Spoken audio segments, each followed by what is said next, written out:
welcome to episode 133 of Real Life Ghost Stories. How you do? To kick things off this week, we need to thank our newest Patreon subscribers. We would like to thank Jade Beckett, Professor Chucky Egg Struthers Frost, Audrey Nash, Mylin Martin, Kate Dawn Crutchley Helming, Beth Rogers, Gappy Goth, Nick Ad, Rena Holtzman, Strange Pagan, Katia Alvarado, Alice Blue Moon, Jasmine Gonzalez, Jill Ottaviano, Tabor, Brittany Brew, Jules Dahlberg.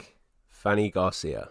Thank you so much for being our Patreon subscribers. We love you. We appreciate you every damn day. I apologise if any of your names were pronounced wrong. They were quite tricky this time round, and we did practice, but we don't always get the right pronunciation. So our film review this week, our film review is Found Footage 3D. Found Footage 3D has 5.4 out of 10 on IMDb and 100% on Rotten Tomatoes. Would you like a synopsis? Yes, please. A group of filmmakers set out to make a horror film, but things take a left turn when the entity from their movie escapes into the behind-the-scenes footage. Before we start this film review, I just want to say that yes, this film is actually called Found Footage 3D. That is the name they settled on. They decided they were going to make a film, and they decided to genuinely call it Found Footage 3D. So that's the real name of the movie. Okay, what were your thoughts on this film? I think it's worth noting off the bat that I'm not likely to be favourable in my review of a movie that is a found footage film. I've been quite vocal about the fact that I don't enjoy them, and I've seen a handful of films that I've mildly liked in this genre, and that is it. So with that in mind, I have to say I'm not a big fan of this film either. I personally think they had a good idea that was poorly executed. How many times have we said that about a film? I also feel they were just trying to be too clever. So it's a movie about a movie crew making a found footage movie that then becomes the movie itself, which sounds crazy, and it just didn't work. I think they were just trying to be too smart. Haven't we had that before though? Not with a found footage movie, but with like people making a horror film and then the horror starts in real life. I'm pretty sure we've had a film like that before, and I can see it, but I can't remember the name of it. Somebody will chip in. Is it Grave Encounters? No, but also that. So it does work. There are times when it does work, but this was not one of them. And I love a found footage film. I really like Blair Witch, Paranormal Activity, the kind of earlier ones. I love films like Cloverfield. Like I enjoy the genre, but this was not it. This was not good. And I thought, when I was watching it, I thought, is this satirical? Like, are they trying to make jokes of the tropes that are in found footage films that we see all the time? And I did think they were for ages. And then after the film was over and I really thought about it, I thought, actually, I think you were right. I think they were just trying to be really clever, and it didn't come across very well. There are undoubted positives about the film. That said, though, I think considering it probably cost them next to nothing to make, the acting was actually fairly decent throughout, apart from one character. But he spent most of the time behind the camera, so that was okay. And, they did a relatively good job of doing the special effects of the entity, which, when it's on a budget, that's a positive thing. The last 15 minutes were also entertaining. My problem was the rest of the film, which was about an hour and a half long, really wasn't. No, it wasn't. And it was, that hour and a half was a series of weird, isolated incidences that didn't really connect and didn't build tension. And then we literally said, when it got to the last 15 minutes, you were like, oh my God, there's only 15 minutes left. Like, something has to happen, because nothing has happened so far. It was a very strange film, and I feel very conflicted about the things they chose to portray and how they chose to portray them. Because you have the base characters, I think there was like 5 of them, was there? And they were really defined characters, so much so that they almost became caricatures of the characters that we see in horror films. And there was obviously the guy that you were meant to hate.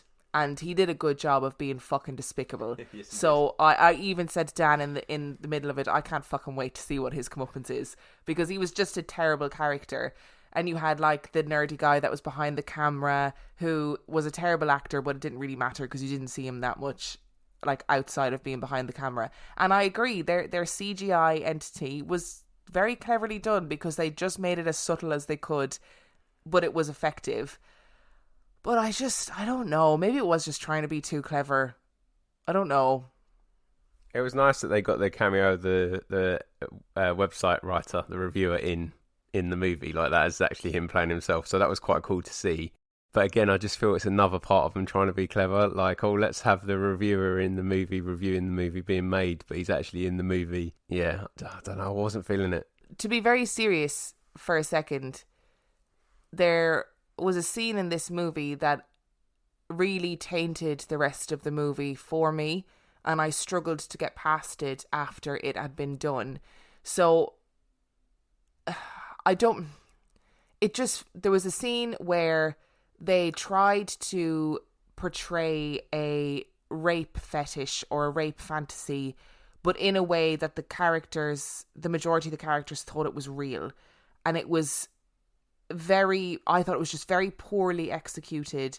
It didn't fit in with the rest of the story. It wasn't explained either before or afterwards. It was just thrown in as this weird horror trope, which was unnecessary. It was controversialist for the sake of it. And I actually found it incredibly uncomfortable, and not in a standard, oh, this is gory horror, uncomfortable. I really struggled with it. And I thought, I said to Dan while we were watching, this scene, I think, probably would be incredibly triggering for some people. And it was put in without any thought as to how it actually fit with the story. It just didn't make any sense. Like, it was very strange. And I think that was my turning point when I was like, oh, this isn't satire. You are actually trying to be really clever and cool and controversialist, and it's not working. And I feel uncomfortable with this. So yeah, that really put a dampener on it for me. There was on a slightly lighter note, there was one of the better B-movie continuity errors that I've seen for a while in this movie. In that the main character has a very vicious attack on one of her arms, whereby she's left with 3 big old cuts, and she has to get taken to hospital. And then she's wearing a bandage for the majority of the film, but then we cut to a scene and it's gone, and there's no scarring on her arm. And this is for a good 2 minutes, and then they change camera angle, come back to the scene, and she's got her arm bandaged. So they clearly just completely forgot about it, and instead of going back and reshooting it, they just carried on. And that was lovely. I just don't know how that happens. I do know, because I could understand that you have an oversight, or you mean to go back and do something, but you don't. But that was glaring. Like, it was incredibly obvious. It wasn't just a wristwatch and Ben-Hur kind of continuity error. It was like, wow, this is really taken away from your movie, this continuity error. It was I don't know, it tried to be something and it wasn't, and I found it disappointing. So what would you give this film out of 5? I think I'll give it a 2/2.5. It was never going to be very high unless it was groundbreaking, and as I'd heard absolutely nothing about it going into it, I figured it probably wasn't groundbreaking, and I was proved right. I'm also going to give it a 2. I didn't think it was terrible until it did that scene that I just found really bizarre. And I just want to give a shout out to Colby, who literally said on Facebook, I haven't seen this film, but I know they're not going to score it higher than a 2.5. And you were right. That is very, very true.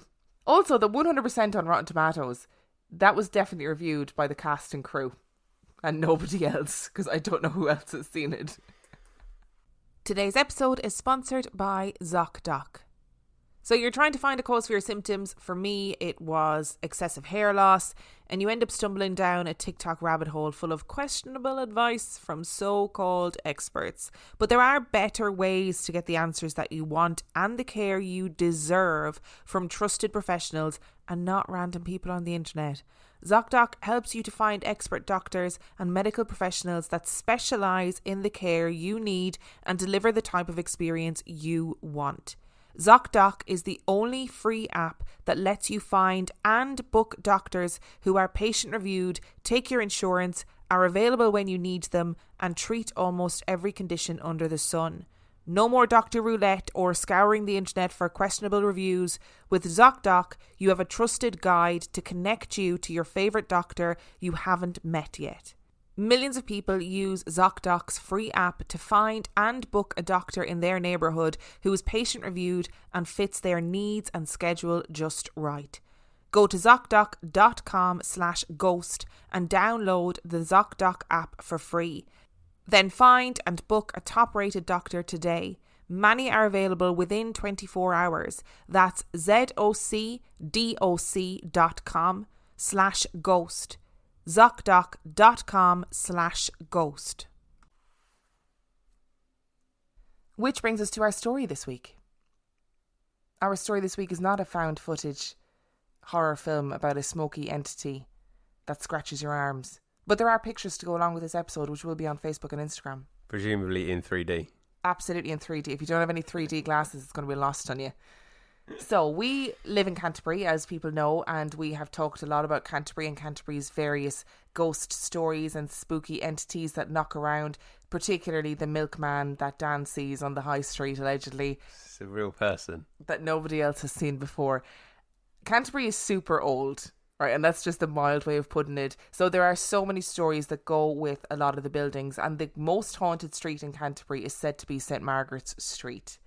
And we're going to tell a story that I have briefly mentioned before a couple of times on the podcast, but today we're going to delve right into it. And my information for this week's episode comes from a book called Haunted Canterbury by John Hipsley, who also does the Canterbury Ghost Tours. So if you're ever in Canterbury, do go on the ghost tour. It's very fun. Good value, very fun. This isn't an ad. John doesn't know we're doing this episode. So yeah, you ready? Nope. The area of Canterbury has been inhabited since prehistoric times, and was the first recorded primary settlement of the Celtic Cantiaci tribe.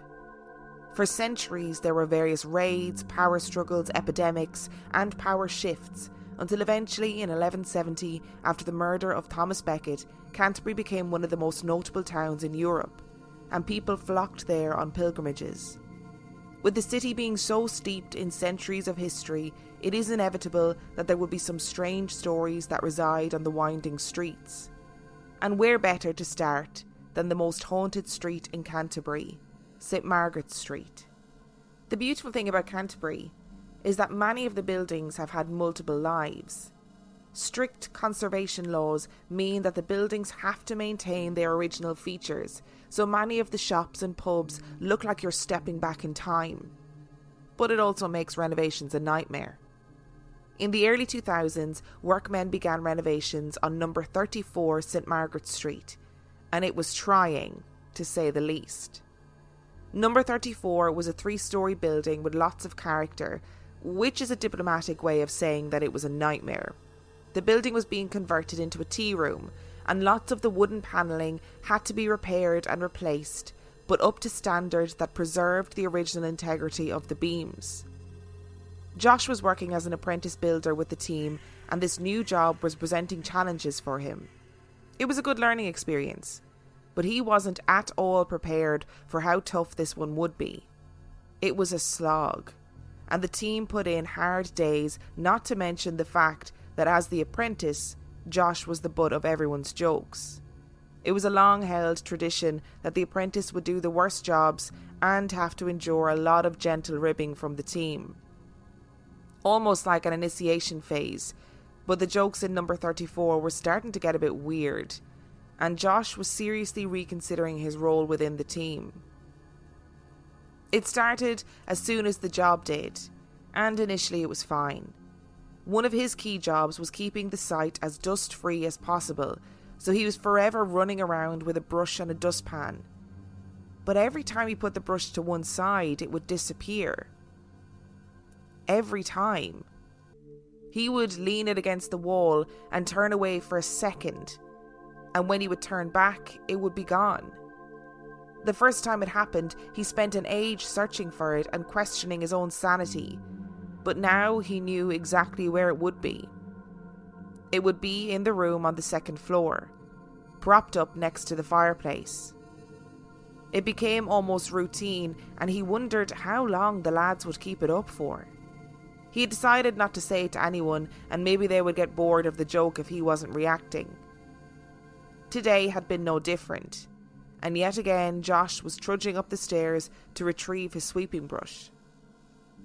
He was lost in thought when he went into the room to find it in its usual spot, propped against the fireplace. Bangs and knocks are normal on a building site, but something about the noises that Josh heard made him stop in his tracks. He heard the sound of footsteps thundering up the stairs behind him. The stairs were narrow, wooden and winding, and running up them was virtually impossible, especially for full-grown men. But these footsteps didn't sound like men. They were light and quick. They were the footsteps of children, and the footsteps were coming towards the room that Josh was now standing in. The footsteps thundered into the room and seemed to disappear straight through the cupboard door next to him. And then silence. Josh realised that he had been holding his breath, and he let the air escape his lungs. The air billowed out in front of him like smoke, because the room had gone ice cold. Josh was in a predicament. He knew what had just happened to him, and it was making him question his tools being moved, but he wasn't ready to tell anyone, because he couldn't face the ridicule. In his mind, he knew that he had heard children running up those stairs. He heard their little footsteps on the wooden floor in the room he was standing in.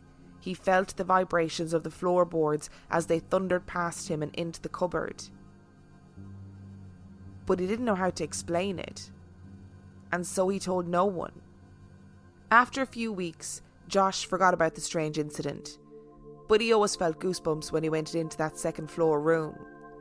Something felt off, but he had convinced himself that what he had heard and felt was all part of his imagination.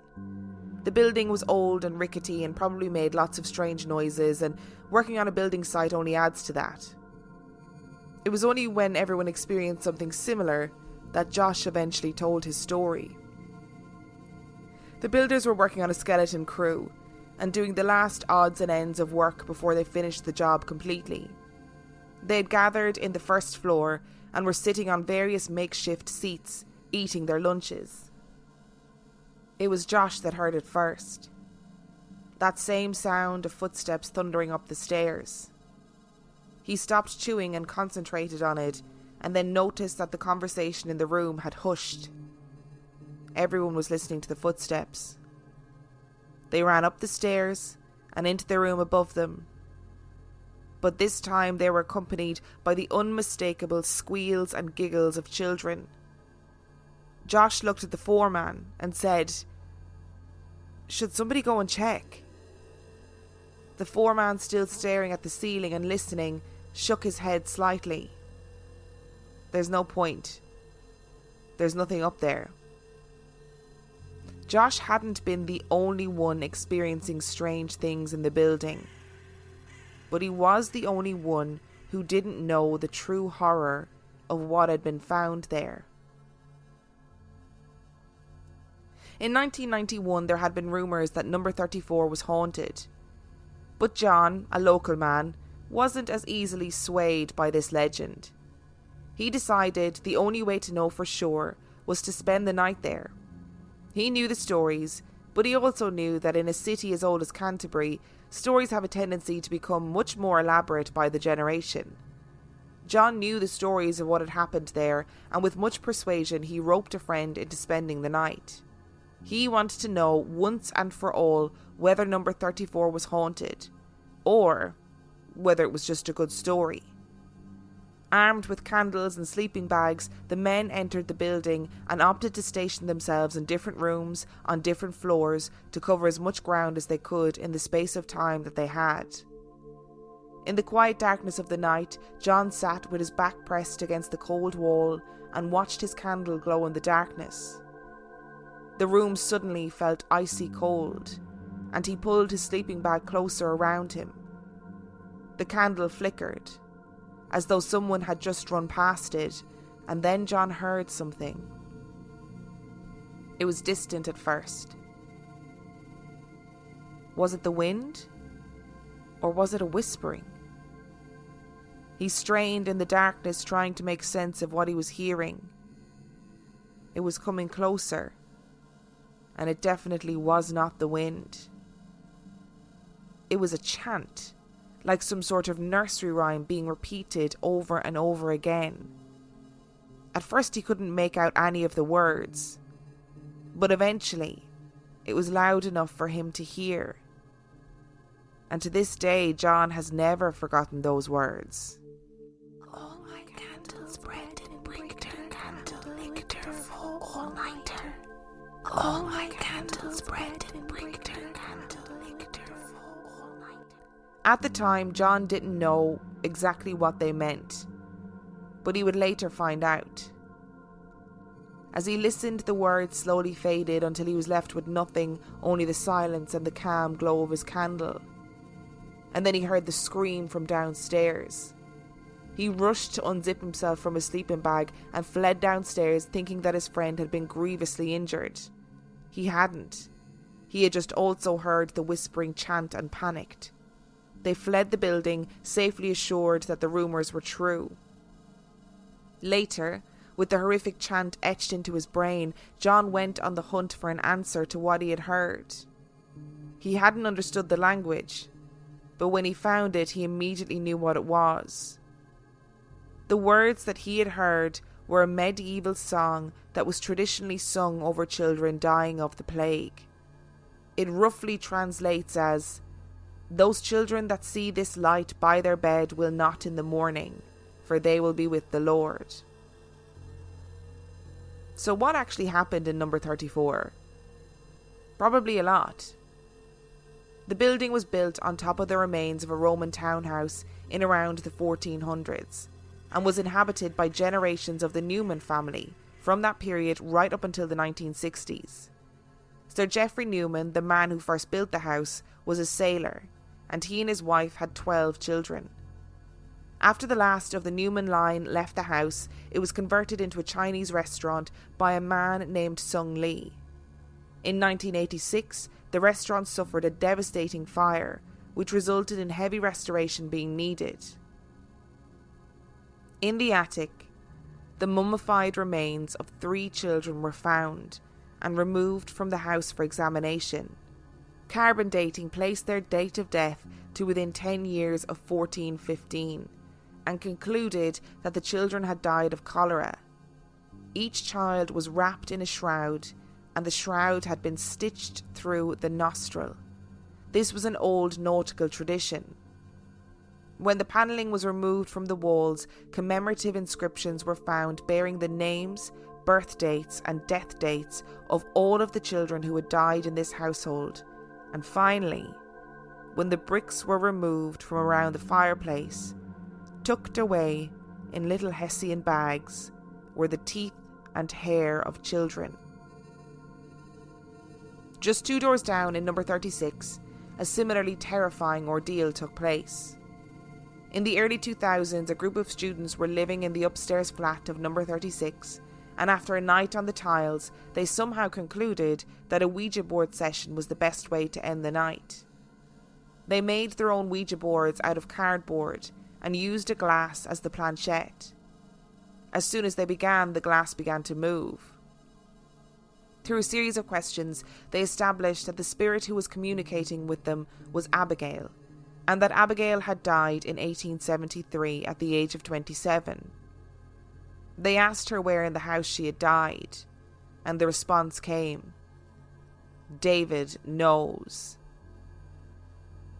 They all turned and looked at David, who had gone deathly pale. He hadn't wanted to say anything for fear of ridicule, but since they had moved into the house, he had felt a weird presence that he couldn't quite explain. Eventually, they ended the session and they all went their separate ways to their bedrooms. That night, David locked his door. He awoke a couple of hours later and felt as though something wasn't right. He lay in the darkness, listening to the sound of the city and trying to make sense of his feelings. And then he felt the heavy weight of someone climb onto his bed. He sat up in shock, thinking it was one of his housemates, and fumbled around in the darkness, only to realise that no one was there. He must have imagined it.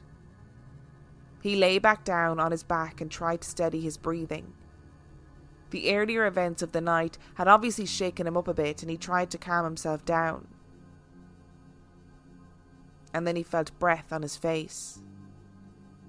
He snapped open his eyes, only to see his own frightened face staring down at him. His brain couldn't make sense of what was happening, and he lay still and staring at his own face hovering in the air above him. Slowly he realised that above him was a mirror, seemingly floating in mid-air. It was the mirror that was on the wall at the top of the stairs. His heart was thumping so loud he could hear it. Again, convinced it was a roommate, he glanced down to see if one of them, for some ungodly reason, was standing on his bed holding a mirror over him. No one was there. He raised himself up slowly, not daring to take his eyes off his own reflection, and manoeuvred his hand to the back of the mirror, desperate to feel a wire or some apparatus that would explain what was happening. But nothing. Slowly he worked up the courage to look behind the mirror, and a woman he had never seen before was staring back at him. She was young, but her face looked haggard and worn, and her eyes were full of hate. He screamed, and as he did so, the mirror dropped on top of him and shattered. David's roommates heard the screams and ran to his room, but the door was locked. Eventually, they managed to break the door down and found David panicked and bleeding, surrounded by the broken mirror. David was taken to hospital and had to have extensive treatment for wounds to his face and chest. In 1873, a man named Mr. Peterson, who was the landlord at the Crown Inn, had taken his life while in custody for the murder of his wife. Mr. Peterson had been a violent and despicable man, and had made his wife's life a living hell. Eventually, the suffering became too much for her, and she took her own life by using her husband's razor to slit her throat while simultaneously throwing herself off the balcony.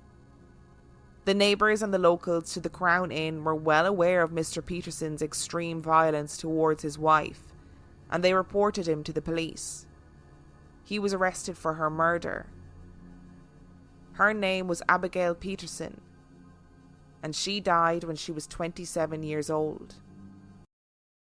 I think, as you alluded to at the start of the story, in a city that's as old as Canterbury, it's likely that numerous buildings have got a dark history.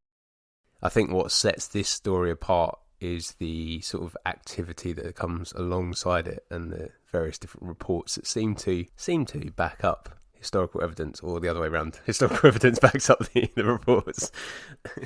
It's the hauntings that prove that history happened. So that building, number 34, is now Tiny Tim's tea room, which I've spoken about a few times. And Tiny Tim's is like, advertises itself as the only tea room, authentic tea room in Canterbury, right? And you can go in and have your afternoon tea and whatever. Banging scones. However, they do not, I will point out that they do not anywhere, because I checked, on their website or on their premises, advertise this alleged haunting story. So I don't believe there's any part of this that is like a marketing scam or some way for them to draw in customers. Because, and to verify this, right, I went into Tiny Tim's the other day and I said to them, do you mind if we do some filming upstairs at some point? And we had a chat about it and it was fine. And I explained to them why. The manager said, do you want to go upstairs and have a look and see, so you can see where you can do your filming and whatever. And I was like, yeah, fine. So I went upstairs, went into the room. On the door of the room, it says, behind this door lies the room in which the spirits of the ghosts of Tiny Tim's were first awakened. Please take care not to disturb them while they're sleeping, right? So I went in, I was bopping around this room, and I will say the room for some reason, I don't know if it's because I know the story, it is just freaky. Right? And I went in the middle of the afternoon when Tiny Tim's was really busy. It is a freaky room. It definitely feels colder than the rest of the building. And I don't take heed of any of that when people are like, whoa, do you feel that cold spot? I know it happens sometimes, but I think sometimes it's also very exaggerated. It is colder than the rest of the building. Also, the floor is completely crooked, so it makes you feel really disoriented. Like really disoriented. And they have pictures all around of like when the fire happened, when it was renovated, etc., etc. What they do have is different cupboards in the walls. So they kept one of the panels out and put a cupboard in its place so you can see what behind the panels looks like, where they found the inscriptions, where they found little memorabilia belonging to the alleged dead children that were found there, whatever. There's also a full length cupboard, and I was bopping around. I threw open the cupboard, nearly shit myself, because in the cupboard they've hung a Grim Reaper. Obviously for gobshites like me who are going around peeking into all the cupboards, I threw it open. It took everything in my power not to scream out loud. Nearly shit myself, faced with this fucking Grim Reaper. I'll put all the pictures up on social media. But while I was up there, a woman walked in behind me and she was like, oh, I never knew this room was here before. And I was like, yeah. And she was like, this is really weird. What is this? And I was like, oh, it's the ghost room. And she was like, I've been coming here every day she was a carer, and she was coming there every day with her client. She was like, since this place reopened and before lockdown, I was coming here every day with my client. I never ever knew this room was here. So I was like, oh, they don't advertise it as a thing. But anyway, so it is a very freaky little room, I will say. It's disturbing. But the building is incredibly old, and I don't think it is remotely surprising that they would find artifacts of children that had died there, because so many generations lived in those buildings. I think this is probably going to shock you, because I'm about to take a really sceptical approach on something. Whoa. Having lived in a building of similar age, it's not quite as old, but not far off, for most of my uni days, I can confirm that it doesn't matter how you heat your house or how many extra heaters you put in places, there are certain areas of old buildings that are always cold. And I feel like part of the atmosphere you get in this room is the combination of the fact that it's just impossible to heat and the floor is wonky. Now, obviously, I am not a skeptic on it being haunted at all. In fact, I'm 100% on board with that. I'm just saying, in terms of that particular feeling that you get when you're in there, I think that is scientific rather than paranormal. I probably agree with you, because it's a very foreboding atmosphere. When you go into these really old buildings in Canterbury, like the staircases are always really winding, they're rickety. You're going in, it's got all of the dark wooden beams. In this room, it's just got an armchair in the middle of it and nothing else. It's very, very, very weird. I don't know if they've done that purposefully to add to the atmosphere. Definitely, if you're listening, Tiny Tim's people, you need to replace that armchair with a rocking chair. Way more likely to move. Or a rocking horse. You know, that's even better. If you can get a vintage rocking horse in there, that's even better. But yeah, it is a very freaky room, and I think you're right. It's definitely colder, but the floor is also really wonky, so it's very disorienting. Like disorientating, I don't know what that word is, but it's kind of a weird feeling when you go in there. If you are in the Canterbury area, like you don't have to buy anything. Like go into Tiny Tim's and go upstairs to the ghost room. Like you can just go into it. You know what I mean? Although if you are partial to tea and scones, they are banging, as I said earlier. So do that. I'm going to be really unprofessional. I'm going to ask you a question. You said allegedly about the children being dead. They did actually find bodies in there, right? You're not about to do a big reveal and say, actually, this is all rubbish.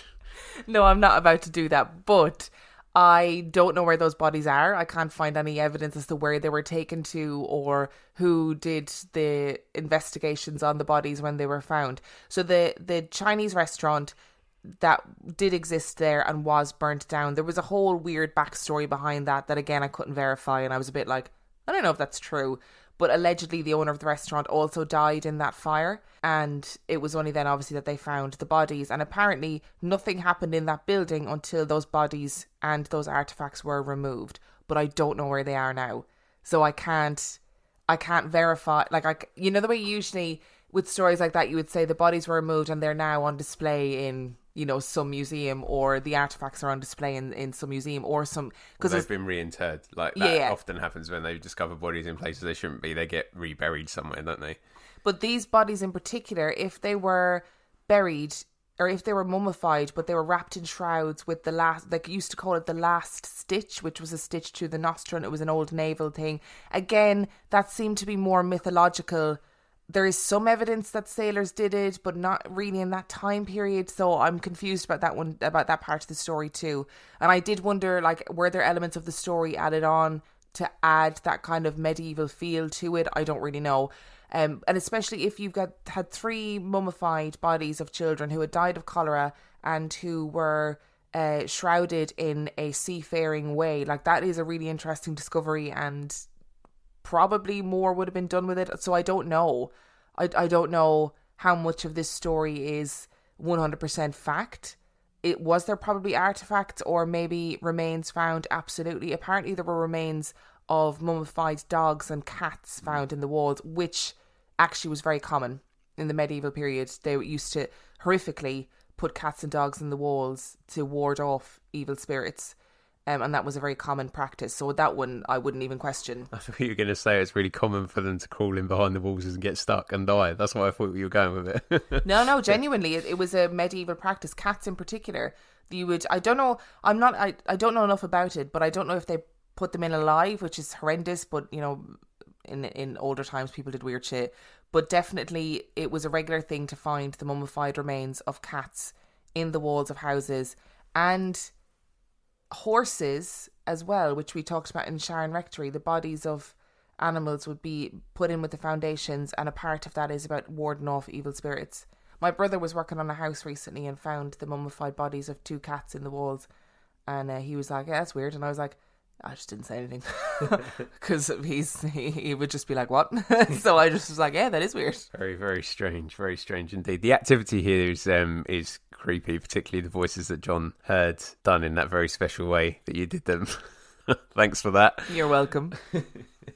I feel like I've seen evidence of this somewhere in that room. Was I in a past life? No, I don't know.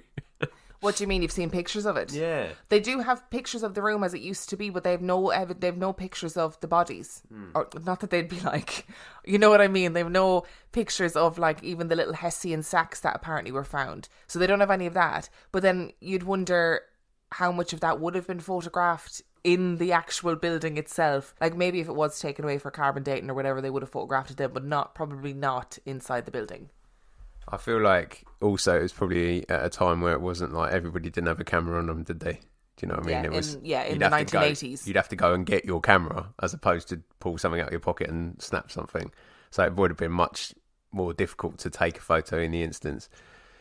Yeah, it's definitely got vibes. I'll give you that. I guess there's so many places, like you said, in Canterbury that will have similar stories because the buildings haven't been renovated in any kind of meaningful way since their creation, and that's pretty spectacular, even from a historical perspective. Like, it's really interesting. So what are your thoughts on the other story about number 34, number 36, whichever building it was? The floating mirror story. Yes. Well, first of all, I feel like I'm flogging a dead horse, for want of a better term here. But again, just don't touch Ouija boards. It's really not. It's not worth your time. It doesn't matter how drunk you are and how good of an idea it seems. It's not. You might just end up with a floating ghost lady holding a mirror over your face. But have you never been really drunk and had a bad idea? Not involving a Ouija board. But you have been really drunk and had a bad idea. I regularly have bad ideas when I'm really drunk. So, it happens. So I'm not going to condemn them for that because these things happen. That story blows my mind. Because presumably he was admitted to hospital, wasn't he? So there's records for that. And he went to our local hospital first and then ended up having to go to a specialist hospital to get... I think he had to get, like, some sort of specialist work done on his face. Like, not plastic surgery, but, like... plastic surgery. I can't think of a better way to put it. But yeah, that the 2 hospitals were named in the story. Well, often, like, when there's mass amounts of glass coming in contact with the skin and body, you often have to have them surgically removed anyway. So it could be a big piece of work without plastic surgery, just getting stuff out. Yeah, definitely. How much truth is there to the historical aspect of Abigail and her husband?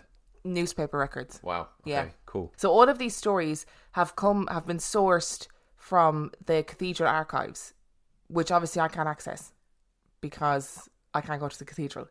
So you can go to the cathedral and access their archives and spend quite a lot of time, going through them and whatever. I don't know. I didn't check if they're online actually, but they might be. But this story was in the local newspapers at the time because he was a local pub landlord, which obviously would have been somebody who was well known in the community. And his behaviour towards his wife was apparently really well known as well. And that is the story of Abigail. And then, it was after the story. So after poor David had his mirror incident, then they went and checked the archives and they found the story of Abigail, who was 27 years old when she died, and that building had used to be a pub called the Crown Inn. I think actually the fear of seeing myself when I woke up would probably be enough to knock me out. I'd probably just faint from that. I don't think I'd see what happened. I'd just wake up in pain the following morning with the mirror smashed on me and not understand anything of what's happened, because I'd see myself and I would instantly faint, I think. Because you don't expect, that's the last thing you expect to see, isn't it? Literally the last thing you'd expect to see, yourself looking back at you. Yeah. What do you even do with that? Like, and how long would it take you to figure out that is, oh shit, it's a mirror? Because I think it would take me far too long to figure it out than the ghost would be willing to be there holding a mirror. I think she would get to a point where she'd be like, is she ever going to figure this out? Like, when do I need her to figure out before I can throw it for dramatic effect. She's never going to figure this out. That would be me. I also feel like this story adds even more evidence and weight to the fact that I just don't like mirrors. It's another creepy mirror story, isn't it? Not the creepy mirror story that you'd expect. Absolutely not. Because, we usually see like little shadows in mirrors or whatever. No, now you've got a ghost fucking flinging a mirror at you. Just because. I think that building now is still flats. So I'd love to go up and see. Is it also more... Sorry, this has just occurred to me. Is it also more evidence that ghosts can kill you as well, right? Yeah, sorry, babe. Oh, no. You got to be watching your back, not only from the living, but from the dead. I feel like, as well, with that particular building, that there was some sort of damage done to the building during a storm and they found something in the wall. That is just from my weird knowledge of, like, various bits of Canterbury. I have this weird feeling that in that particular flat, damage was done to the wall and they found something in it. Very odd, but I think it was something freaky and something... Yeah, I can't really remember, but I'll need to look it up and see if I can find the rest of the story. Setting yourself up for a sequel. That's what I'm doing. Part 2. Well, I mean, with Canterbury, you could do up to part bloody 50 because there's so many ghost stories around Canterbury. If you enjoyed today's episode, you can find everything you need to know about us on reallifeghoststoriespodcast.com. You can send your own spooky story to reallifeghoststoriespodcast@gmail.com. You can support us on Patreon. That is patreon.com/reallifeghoststories, where for $5 a month or $2 a month, you get access to heaps of extra content. And on that note, we shall see you next week. Bye.